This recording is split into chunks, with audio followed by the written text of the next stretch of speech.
ধর্ম প্রসঙ্গে স্বামী ব্রহ্মানন্দ। ওম কালিন্দী ফুল্লকমলে মাধবেন ক্রীড়ারতঃ ব্রহ্মানন্দ নমস্তুভ্যং সদ্গুরো লোকনায়ক।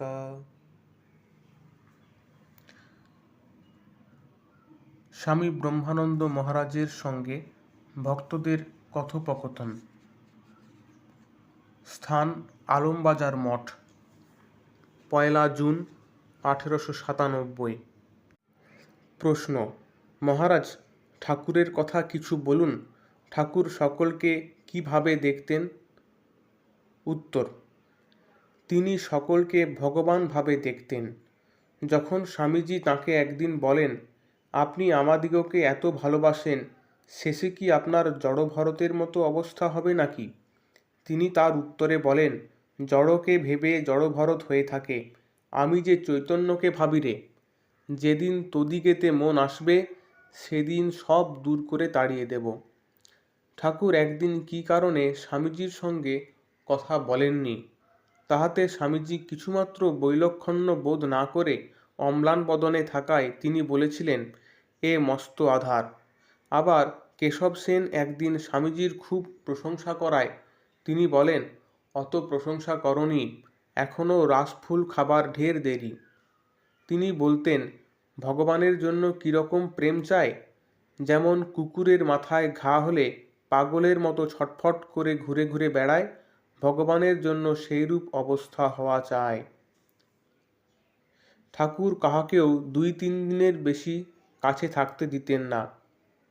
কোনো যুবক তাঁর কাছে বহুদিন থাকায় অনেকে বিরক্ত হয় এবং তিনি ত্যাগ ধর্ম শেখান বলে অনুযোগ করে।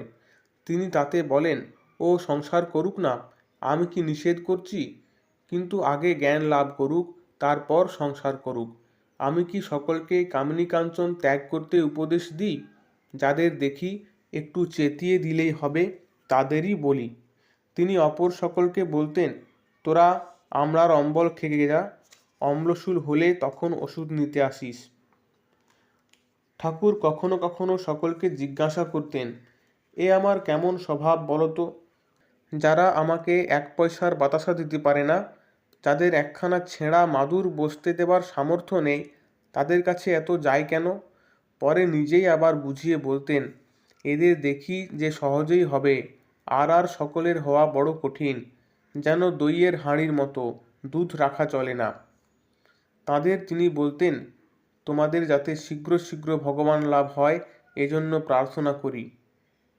একদিন কর্তাভজাদের সম্বন্ধে কথা ওঠাতে গিরিশবাবু শ্লেষ প্রকাশ করে বলেন, তিনি উহাদের সম্বন্ধে একটা নাটক লিখবেন।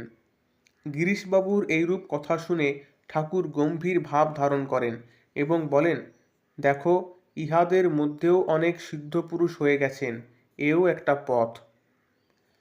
ঠাকুরের কথা প্রসঙ্গে মহারাজ বললেন, ঠাকুর শ্রাদ্ধ বিবাহাদি সাংসারিক কার্যে আহারাদি করতে নিষেধ করতেন, ধ্যান করবার পূর্বে হরিনাম করতে বলতেন।